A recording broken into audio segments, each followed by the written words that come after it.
मैं एक कविता कहने जा रहा हूँ। वह कविता जो है सो झारखंड सुषमा है।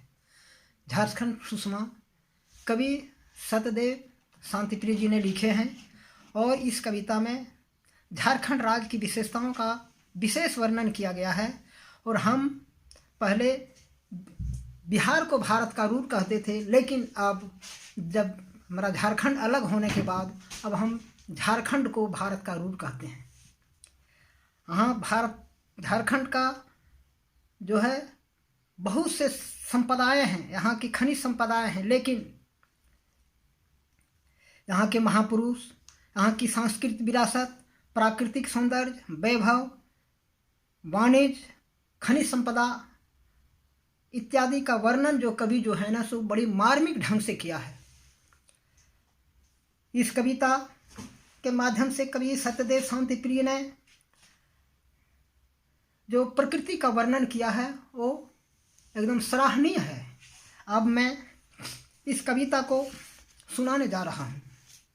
कविता का बोल है, धवल चांदनी में गिरिवन को झुमझुम गाते देखा है। कवि यहाँ कह रहे हैं, अपने लगता है जैसे कवि ने अपने आँखों से देखा है। यानी कवि कह रहे हैं, धवल चांदनी में गिरिवन को झुमझुम गाते देखा है।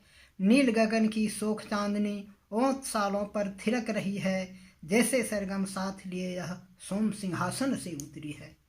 कवि यहाँ अच्छा से ये कर रहा है। और क्या कह रहे हैं, भू पर क्षण आते प्रकाश में। कवि कह रहे हैं, भू पर क्षण आते प्रकाश में गरल सुधा मिलते देखा है।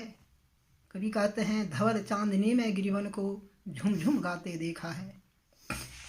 अब देखिए, पुण्योदय बिरसा कान्हू का अवतार। यहाँ महापुरुषों का वर्णन किए हैं। कवि ने महापुरुषों का वर्णन किया है। पुण्योदय बिरसा कान्हू का अवतार, नागपुरी कुरमाली खेड़िया मुंडारी परिवार। और इतने ही नहीं, यहाँ के और भी जो है वो वर्णन किए हैं। जैसे हुंडरू जोन्हा के जलप्रपात का कल निनाद होते देखा है। धवल चांदनी में गिरिवन को झुमझुम गाते देखा है।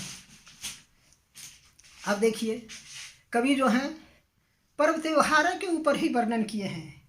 क्या देखिए, यहाँ के झारखंड के जो पर्व त्योहार हैं, सरहुल कर्मा टूसू के दिन घर मंदिर बन जाते हैं। कवि कहते हैं, क्या कहते हैं कि सरहुल कर्मा टूसू के दिन घर मंदिर बन जाते हैं। मानो सुरगम धरती पर आ, मानो सुरगम धरती पर आ, स्नेह सुधा बरसाते हैं। और क्या, स्नेह सुधा बरसाते हैं। धवल चांदनी में गिरिवन को झुमझुम गाते देखा है।